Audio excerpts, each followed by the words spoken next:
Hey everybody. Well, I hope that we've got our sound problems figured out now.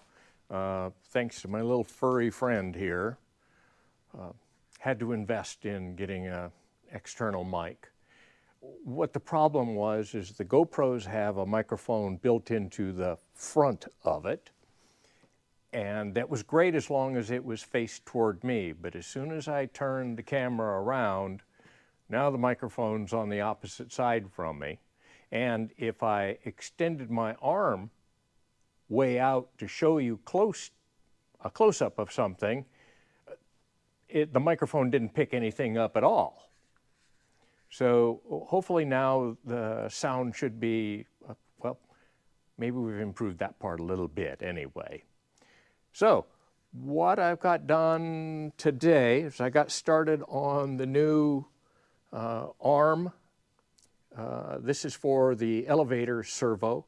This was my proof of concept. You can see it, I don't know if you can see in there, I just did a step cut in it to kind of hollow that out some, and that's not good for a final piece. So I started the new one. Rather amateurish move when I started turning this outside here.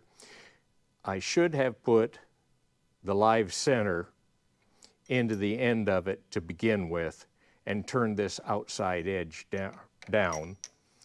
I didn't. I threaded it first. Threading should have been the last thing that I did, because what was happening is as the tool bit was running across here, it was actually pushing on this piece, and it was pushing it out of the way until it got up here where it had some strength and couldn't move. So finally broke down, put the live center in it, and it turned off just fine. So tomorrow I will put this back in the milling machine and we'll get that slot and the holes and everything else done in that. On the plane itself, thanks to Jeff, who left a comment for me about his plane, there is a piece I'll show you in a minute. Just Aircraft has an L-shaped piece of aluminum that goes across. And what it's supposed to do is provide a little more thickness or strength to this rib here.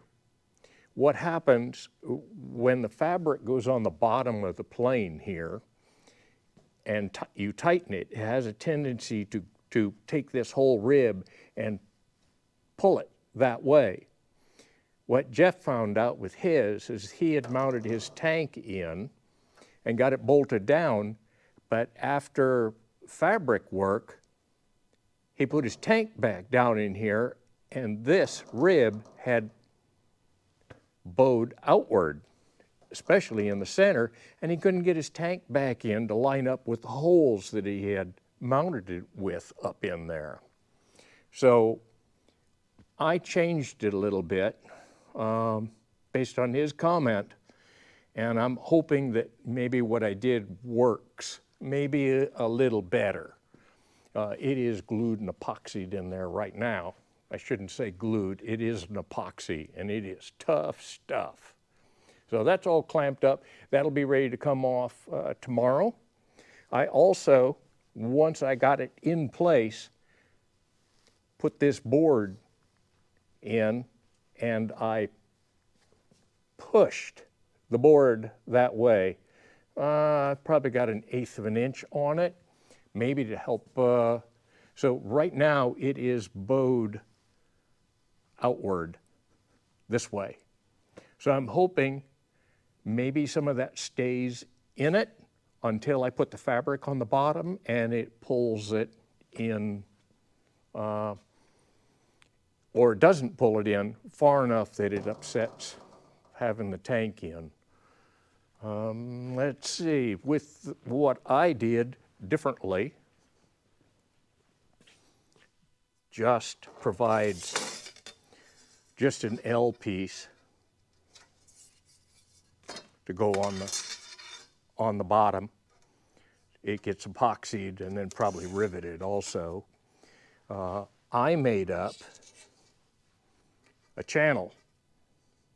Made it out of 6160. So it's pretty tough stuff. This edge gives me a little bit more of an edge. It is just big enough to go up across the rib. And then I also, I don't know if you can see the punch marks that I've got on one edge here. That actually stretched it slightly and put a very slight bow this way in it. So this side actually is a little bit longer now than this side. And then I put that in there. So maybe added a little bit of stress to it so that when the fabric goes on it and it pulls, this will have a little bit more resistance to that. But we'll see. And it's pretty easy. I didn't hit it very hard with a punch. You can see the punch marks. Just a light punch.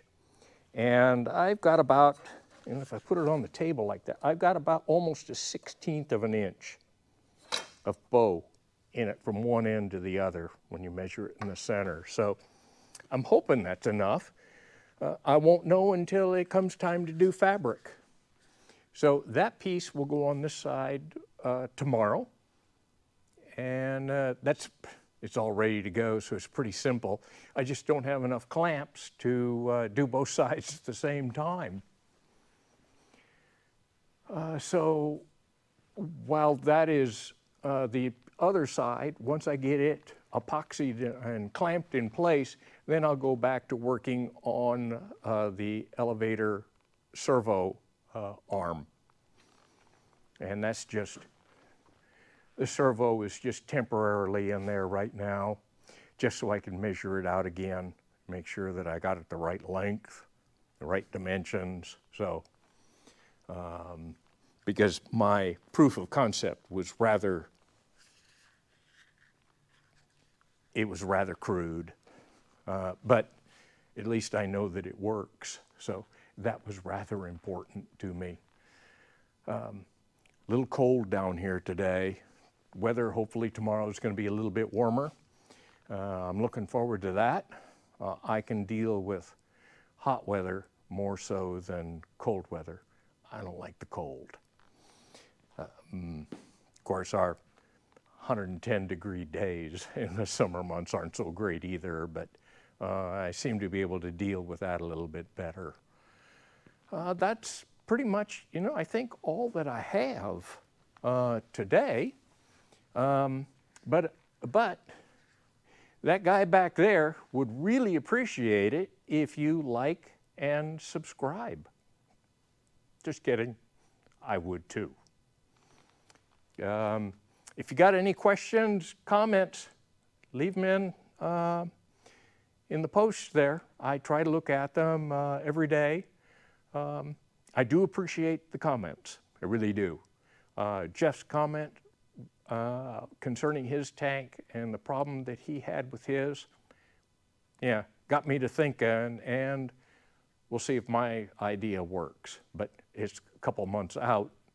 Like I say, won't know until I do the fabric work on it. So until then, thanks for watching. Have a good evening, everybody. Bye.